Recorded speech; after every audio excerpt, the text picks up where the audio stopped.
Welcome, adventurers and travel enthusiasts, to the Travel to Money podcast. Today we are talking about van life in Australia. I'm your host, Nicole, and I'm joined by Sue from Nigel and Sue Adventures.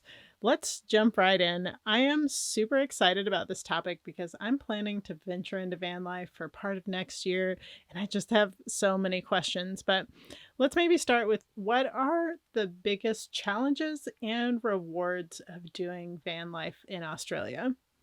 I think the challenges and rewards are probably similar anywhere that you do van life in the world. Australia is perhaps peculiar in that it's such a large country and there's massive spaces in between, Mhm. particularly when we were out in Western Australia. You can drive for 2 days and not see anything. You know, Oh my if you're in goodness. Europe, you drive for 2 days and you pass through 15 countries. So it's a huge difference. The biggest challenges of van life, I think, are number one, finding somewhere to stay.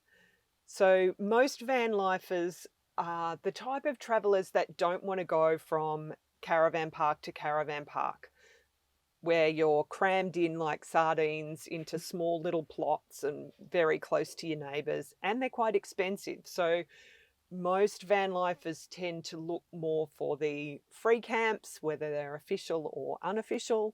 So sometimes that can be a bit of a challenge, is finding somewhere good to spend the night. Number two challenge that we have found, and I think our biggest lesson, the biggest learning curve for us moving into a van, was water. We have no Um, idea how much water we use. When you're in a house, you just turn on the tap, you just turn on the faucet, and out comes the water. mm, When you're in a van, you're constantly thinking, how much water do I have? We have 110 litres of water.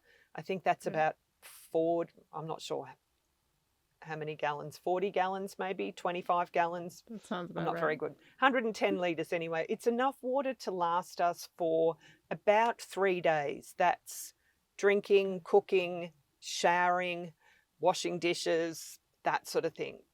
So sometimes, particularly when we're in the outback, Hmm. we it's a challenge finding somewhere to fill up the water tank with safe drinking water.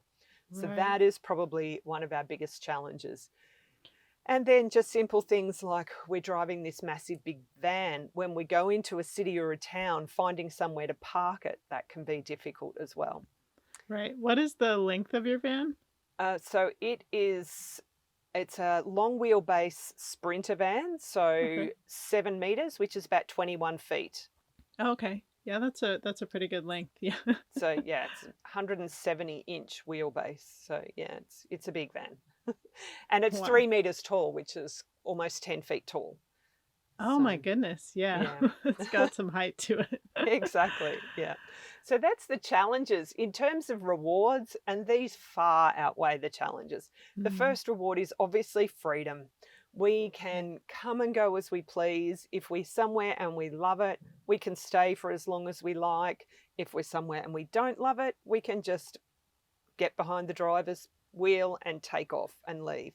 That freedom is absolutely priceless.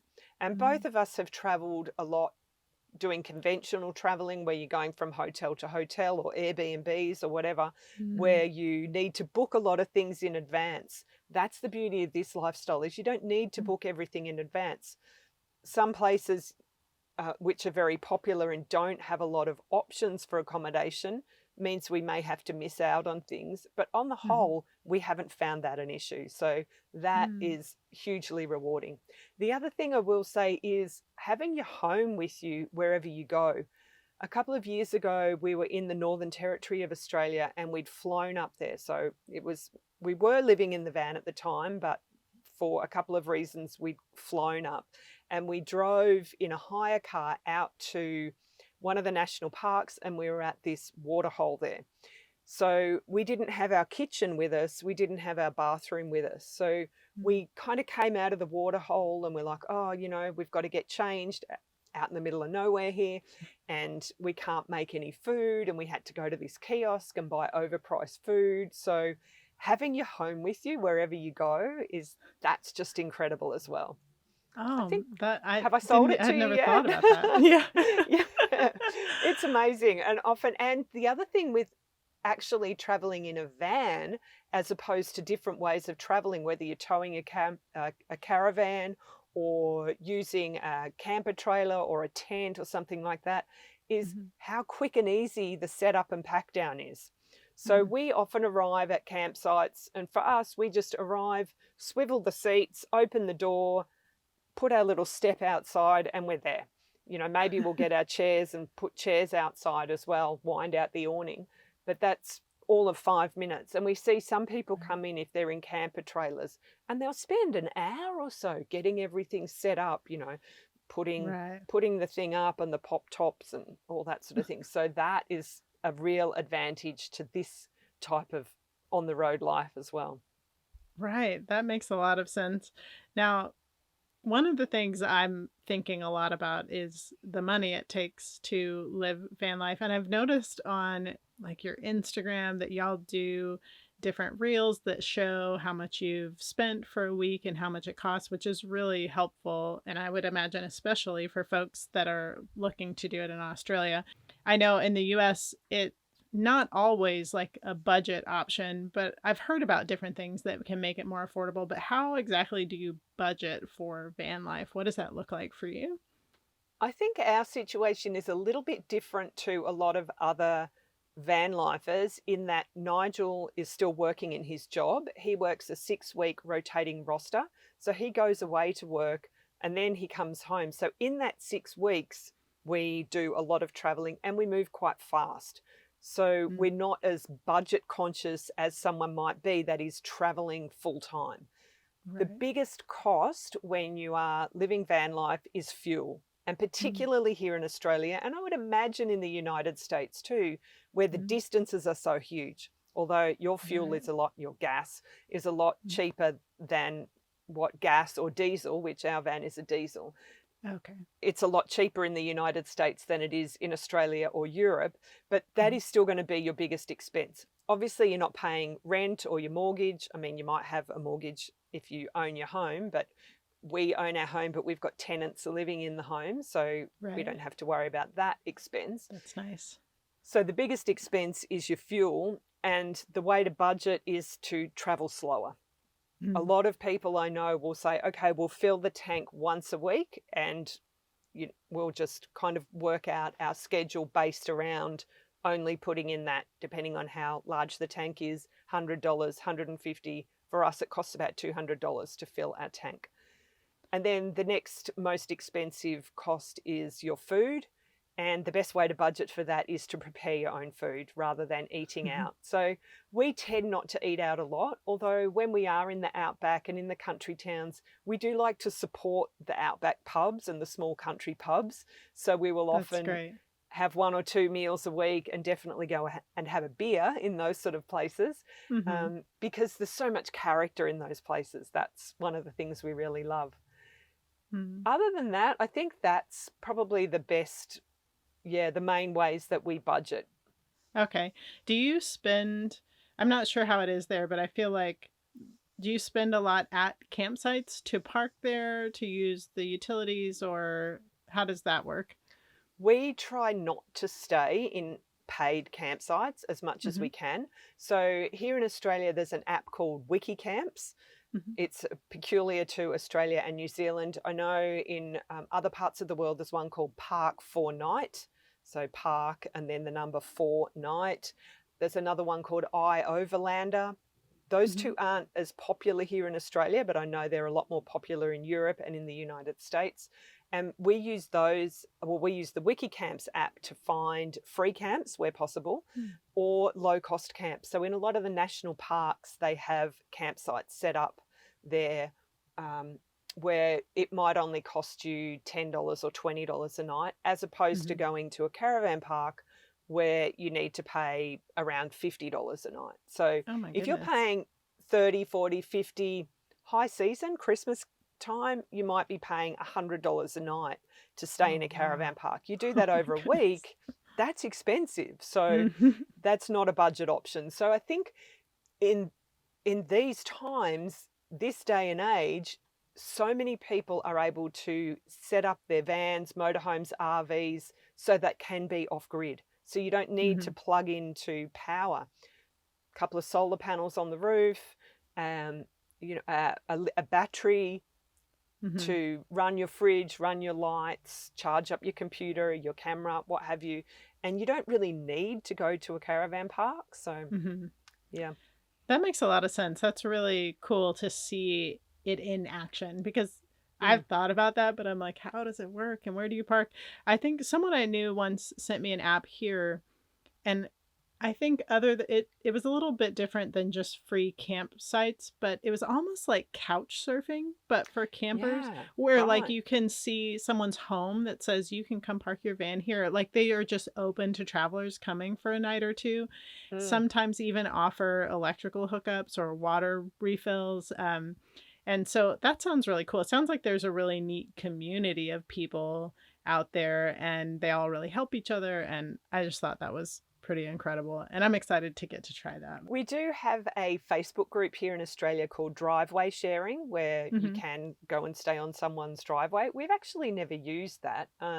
It's just a small group. I think if someone really took the idea and ran with it, it could Hmm. be a lot better than it is. So, but the other thing that you guys have, the advantage that you have in the United States is that you can, I don't know if you can do it everywhere, but we often hear of van lifers parking up for the night in Walmart car parks and Cracker Barrel, that they're quite open to that sort of thing. Can't do that in Australia. It'd be great Oh, if you really? could, Okay. but yeah, yeah. So I guess if you need to be in a city or a larger town for whatever reason, you've got those options there, and that's fairly safe.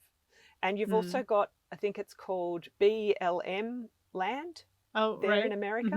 Hmm. I think it stands for Bureau of Land Management Land or something. management. Hmm. Yeah, where you can, it's not in all the states and it might just be out the west, but I Okay. have heard about that too, where van lifers in the states can go and stay there. So Oh, we don't have that here. And while you might think in a lot of the outback that it would be easy just to pull up and park everywhere, a lot of that land is Aboriginal owned and mm, managed. And so you can't just go and park right. there. Mm, Hmm. That makes a lot of sense. yeah. You mentioned earlier that when Nigel is there, you all do a lot of like fast travel, moving around. One of the things I've learned, at least through, I've never done van life, so that will be new for me. But when I've done my travel like through Europe, I've learned that I like slow travel a lot. Like I like to set up somewhere and kind of have a routine for a little bit, not maybe like a month. Um, and I'm not really sure how well that would even work with van life. But what is it? Do you like the fast pace or do you prefer slow pace or how does that? Can you tell me just a little bit more about the pace for you? Yeah, absolutely. No, I don't like the fast-paced travel at all. Um, and I think on his last stint home, both of us got really quite burnt out by the end of the 6 weeks. And we said, Mm. okay, we're going to have to look at different ways that we can do this. And a lot of that faster travel had been based around getting to a certain place by a certain time. Obviously, he Mm. needs to be near a city so he can fly Right. in and out to his job. And also, we're going down to Tasmania, which is the small island at the bottom of Australia. We're heading down there in January. So Uh-huh. we had to book that ferry months and months in advance. So, that we've kind of had that time constraint as well. Mm. And also around our YouTube schedule. So trying to produce enough content Yeah. to keep our channel going while he's away. But we've come up with a new little strategy that we're going to be employing, but we're definitely going to be slowing down from this point Mm. onwards.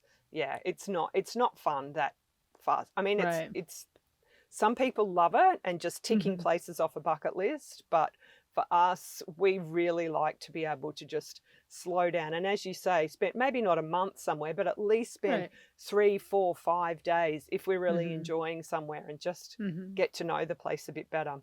I like kind of hearing that and how that might work. I'm Mm, still just trying to imagine van life and dream about it all the time. I'm so excited yeah, to yeah. finally get to start on that dream here pretty soon. Well, I don't think I'm going to be quite as adventurous with van building. I've thought about it because I love a project, and it's one of those things that I keep looking at going, I don't know anything about it. I know I could learn it, but I know I would be like not biting off more than I can chew when it comes to doing it because I know I could do it, but more so like fitting it in with everything else I have to do. Yeah. So Yeah. I don't Yeah. think that's going to be the route, but I think that's super impressive that you all built your own van. But that's cool because then you get to make it the way that you want to make it.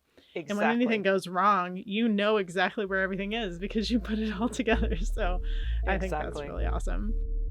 One of the biggest misconceptions about Australia is the size of the country, particularly from people coming from overseas. People don't realize how big Australia is. It's about the size of the 48 states of America, which is Wow. huge, right? That's And massive. we only have about 25 million people here, which is about the population of New York City. So it's very spread out. There's a lot of nothing here, but Mm-hmm. it's the nothing and the places in between which is what we love. People Mm. think of Australia and you probably think of Sydney and the Opera House and maybe the Great Barrier Reef and maybe Uluru in the middle of the country. But don't think that you can come to Australia and even see those three things in a 2-week holiday unless you're flying between. There's no way you could Right. drive and see those three things in 2 weeks. We've been on Mm. the road in Australia for 3 years and there's still a lot of the country that we have not seen. Oh, that's And incredible. we hear of people that are on their second lap and their third lap because that they want to go back and see these things they didn't see or go back to places that they've really loved. So it's a massive country and van life is, I think it's the best way to see this country. That's incredible and so inspiring. I hope I get to do van life there at Mm, some point too. yeah. Starting in the US, maybe Europe. I know you're heading to Europe next year, right? Which is Absolutely. We are exciting. so looking forward to it. So, as I mentioned, we're going down to Tasmania, the little island at the bottom of Mhm. Australia.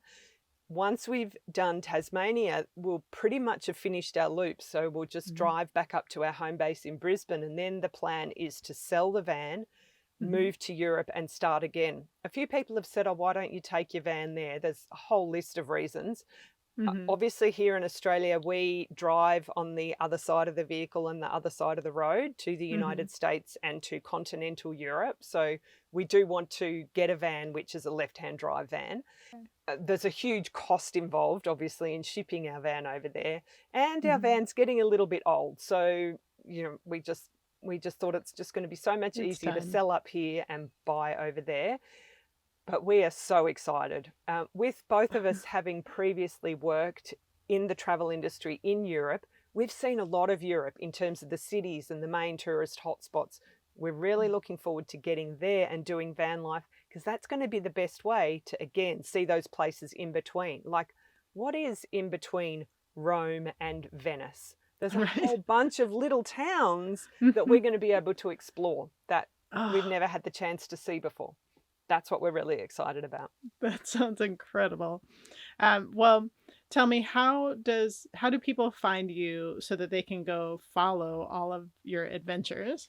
Yeah, so our main focus is our YouTube channel. So we Mhm. create weekly videos both around van life travel in Australia and around just living van life as well. So we're just moving a lot more into tips and hints for van lifers and how to get started in van life and those sort of things. We figure Mhm. now we've had 3 years experience, we can probably talk about that with a little bit of authority. We don't know it all. We're always still learning, but I know for people starting out, hopefully we can impart some knowledge there. So our YouTube channel is Nigel and Sue Adventures. We are also on Facebook on Nigel and Sue Adventures. We have our website, nigelandsueadventures.com. And we're also on Instagram. That one's a little bit different. It's our initials, NAS, so Nigel and Sue, NAS_adventures. That's where I met you, and I'm so Yeah, excited exactly. that Yeah, we're getting to know each other now, and it's so really cool. excited about where this podcast is going to go and Me too, what we're yeah. going to be able to talk about and discover. And I have so much to learn from you, and a lot about van And life vice specifically, but versa. even more. And vice versa. We're looking forward to learning about, yeah, buying property in Europe. So, That's Oh, that's on the that's on the plan as well. well, this has been so much fun learning about van life in Australia and just all of your experiences there. I really hope I get to do it someday. And I hope if you're listening that you put it on your list as well. For those of you listening, make sure you join us next week where we have an episode all about navigating cultural differences while traveling. Be sure to subscribe and also let us know if there's anything you'd like for us to discuss on this podcast. We would love to hear from you. As always, I can't wait to see where your dreams will take you.